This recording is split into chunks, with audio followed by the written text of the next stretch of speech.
Hey there. I would love to hear your thoughts on my speech. This is one of my many speeches that I will be sharing with you if you have time to watch my contents. It means a lot hearing from you, and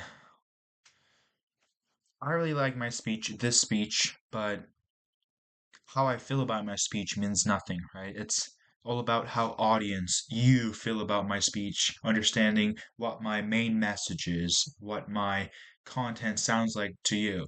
So I would love for you to criticize me in a constructive way.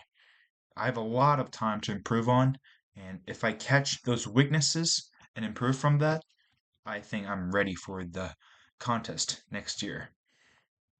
Here we go. The speech title is Who We Are. Please focus on my content. Hello, Toastmasters. We are now living in a powerful AI world. AI helps us do things faster, with more efficiency. It can help us write drafts, organize our messy thoughts, find patterns in data, and answer big questions we worry about, like will AI replace my job? AI is awesome. I've used AI for writing, math, and even for my environmental research, where I worked on predicting water quality and bacteria levels on Balboa Island. AI is powerful, it is quick, knowledgeable, and useful. But psych, I'm not here to give a boring speech praising AI. I'm here to talk about something deeper. As AI becomes more involved in our lives, I noticed we're losing the human depth that comes from struggling, reflecting, and connecting with people. There was a time in my life when what I needed was not information. What I needed was learning from experiences and reflections. So here's a little bit of story of myself. When I was a sophomore in high school, I moved from Korea and transferred to a new different school in Newport Beach. Everything was new, the language, the culture, the campus, the people, everything. And honestly, I felt lonely as a new student. I was surrounded by people who already had their friend groups, their routines, and their places, but I did not know where I belonged. Every day around 11:50 a.m., the lunch bell would ring. And instead of feeling hungry, I would feel nervous first.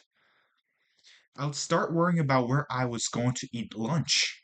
I would rush to the cafeteria, scan my student ID, grab a cold hot dog, and walk around different corners of campus looking for a place where fewer people would notice me sitting alone and eating alone.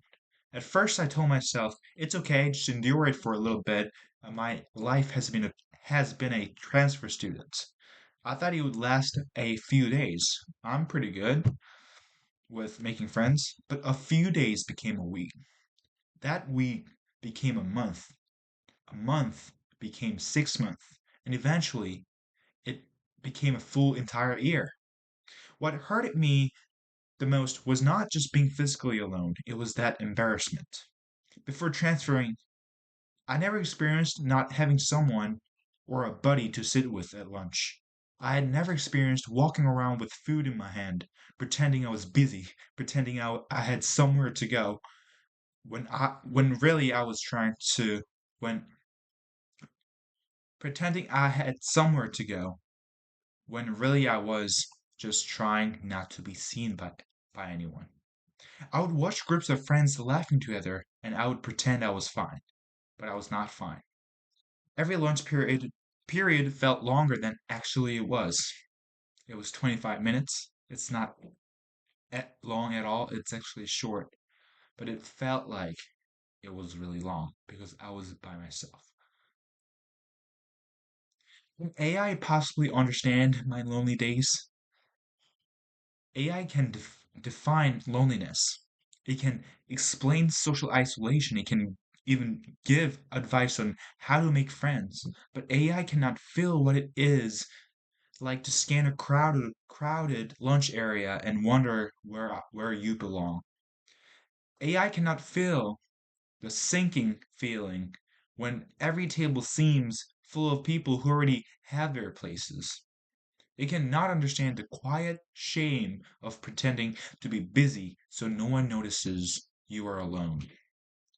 The kind of vulnerability cannot be reduced to data, it has to be alive. And living through that loneliness taught me something about being human that no technology ever could. But my loneliness did not stay at school. Not only stayed at school, I brought it home with me. Before transferring school, I used to be the kid who ran through the front door with a smile. I would be excited to play video games, drink grape juice, and talk about my school stuff with my mom. But during that period, what my mom came home to was very different. Instead of excitement, she could see me sitting alone, my face buried in my forearms, trying not to show how deeply I was hurting. And the hardest part was that she could not fix it. She couldn't do anything for it. My mom could not walk into a classroom and tell my friends that, hey, June's a good kid. Become a friends with him. She can't do that. My dad could not solve my loneliness with one conversation or one piece of advice. All they could do was sit beside me. My mom would quietly pat my shoulder, and somewhere during the time, I noticed my parents had started taking long walks around our neighborhood after dinner for about 30 minutes to 1 hour. At the time, I did not fully understand why they started walking. I was thinking at the time, do they want to lose some weight? Do they want to be on a diet? But now looking back, I think they were carrying worries about me that I was too young to fully see. To fully see. 3 years later, I think about those walks differently.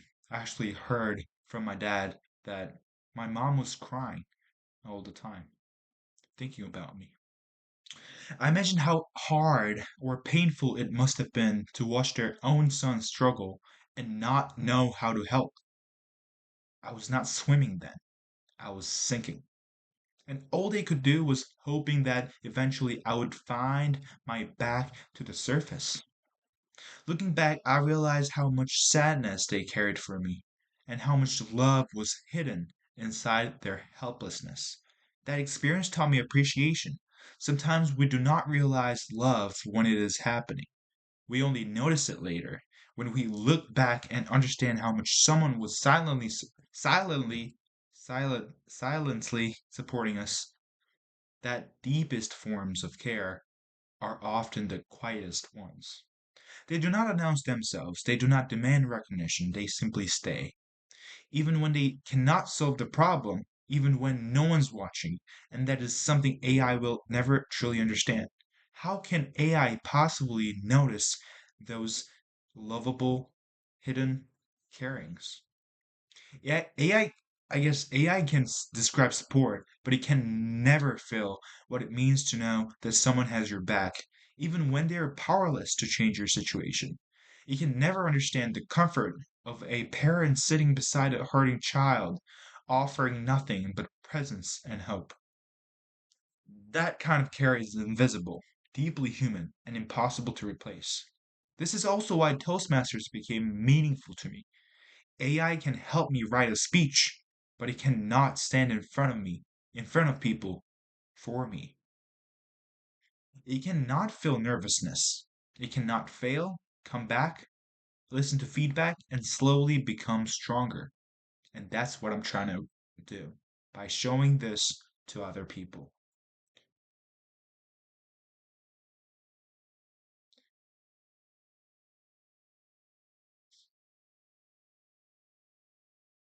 AI can imitate emotions, but it can not truly care. AI can give advice about resilience, but it cannot live through struggle and grow from it.